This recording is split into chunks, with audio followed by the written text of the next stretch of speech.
bahwa tersebut ada yang didapatkan dari media-media sosial, yang mana kita tidak dapat menguji informasi yang termuat di media sosial tersebut apakah benar, apakah salah, apakah diucapkan oleh orang yang berkompeten di bidangnya atau bagaimana. Jadi kami tetap menolak ada proses tersebut.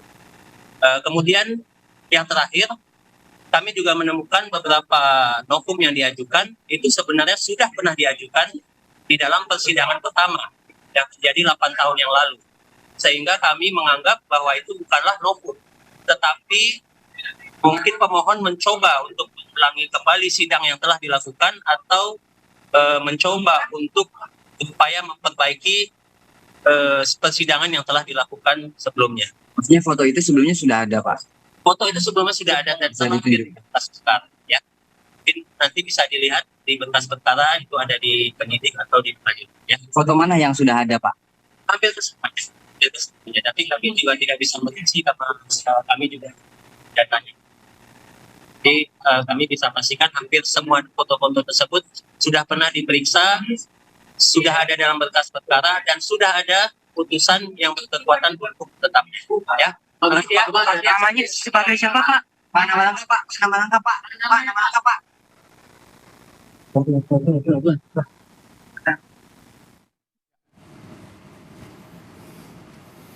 Tadi kita menyimak pernyataan dari tampaknya dari pihak kejaksaan ya, Mas Edi ya. Ini kuasa hukum dari pihak kejaksaan mengatakan memang banyak sekali novum-novum yang dihadirkan dari media sosial sepertinya. Katanya yang dijadikan novum dan sepertinya tidak ditanggapi dengan serius juga sebenarnya oleh pihak kejaksaan. Memang begitu, seharusnya maksudnya fakta-fakta seperti ini apakah juga bisa dijadikan alat bukti baru begitu? Iya, kalau kita bicara dalam hal KUHP kan ada 184 itu 5 alat bukti yang sah. Mungkin ini akan menyasar pada alat bukti surat misalnya. Tapi dalam konteks ini jadi dokumen atau data elektronik maka akan mengacu pada ketentuan Undang-Undang ITE. Ada di pasal 5 kalau saya nggak salah itu mengatur tentang perluasan dari alat bukti mengenai surat itu sendiri, termasuk data elektronik. Nah masalahnya ini yang jadi perdebatan memang apakah dengan mengambil data dari Google misalnya itu kemudian bisa serta-merta menjadi bukti. Karena bisa saja kan orang yang memasukkan data itu kita tidak tahu terverifikasi dengan tujuan dan maksud apa dan siapa yang mengeluarkan. Mungkin itu yang akan ditarik adalah masalah kesohihannya. Sohih nggak ini? Sehingga perlu ditakar kembali nggak berkaitan dengan bukti. Bukti diajukan iya, tapi apakah memiliki nilai kekuatan pembuktian? Itu yang akan kemudian dinilai oleh hakim nantinya. Oke, sekarang kita akan ikuti pernyataan dari salah satu kuasa hukum dari Saka Tatal, Farhad Abbas, pasca sidang PK yang berlangsung di Pengadilan Negeri Cirebon. Lihat apa yang terjadi saat DD dan Liga Akbar, ya. Jadi tidak ada perubahan eksaminasi atau apapun yang terjadi di sini. Tidak ada niat untuk perbaikan. Nah, termasuk foto-foto. Foto-foto itu diperjelaskan adalah foto yang diambil tahun 2016 di bulan Agustus di Rumah Sakit Gunung Jati. Yang ditemukan bulan Mei kemarin. Dan tidak pernah menjadi bukti. Karena selama ini mereka berpatokan itu adalah pembunuhan. Bukan kecelakaan. Nah itu yang kita ulang kembali dan kita berharap polisi, khususnya Polres dan Jabar, itu bisa menghadirkan termasuk Rudiana dan saksi-saksi dari Polsek Talun. Betul. Apabila pihak kepolisian tidak menghadirkan saksi dan suatu saat akan bebas, ini akan menjadi catatan buruk bahwa tidak ada itikat baik dari para penegak hukum ini untuk menerangkan persoalan ini. Ya, begitu kira-kira. Silakan Krisna. Pastinya tentunya jaksa akan menolak dengan bukti-bukti baru apapun yang kita ajukan. Walaupun itu adalah keberadaan baru wajar. Karena kenapa? 2016 dia sudah melakukan dakwaan dan tuntutan dan itu sudah inkrah. Jadi itu dianggap bahwa itu keberadaannya bukan keberadaan baru, salah bahwa foto itu betul 2016 tapi ditemukannya baru dan tidak pernah ada di dalam persidangan. Lalu kemudian poin yang dikatakan tadi salah persepsinya, jaksa itu presisi salah. Berbeda begini, yang dikatakan bahwa Saka Tatal memukul itu Tatal tidak berada di tempat dan Saka Tatal tidak ada, makanya kami masukkan poin itu. Bukan Saka Tatal mengakui bahwa adanya terjadinya dia melakukan pemukulan sekali, terus timbul tiga. Justru kenapa penerapannya salah? Terjadinya pasal 340 itu dianggap Sakatatal memukul sekali. Nah, makanya kami masukkan poin itu untuk dianulir nanti di Mahkamah Agung bahwa itu adalah salah kekilapan hakim di situ. Bang, itu minggu depan Dipertegas lagi bahwa Sakatatal tidak ada di TKP. Gitu.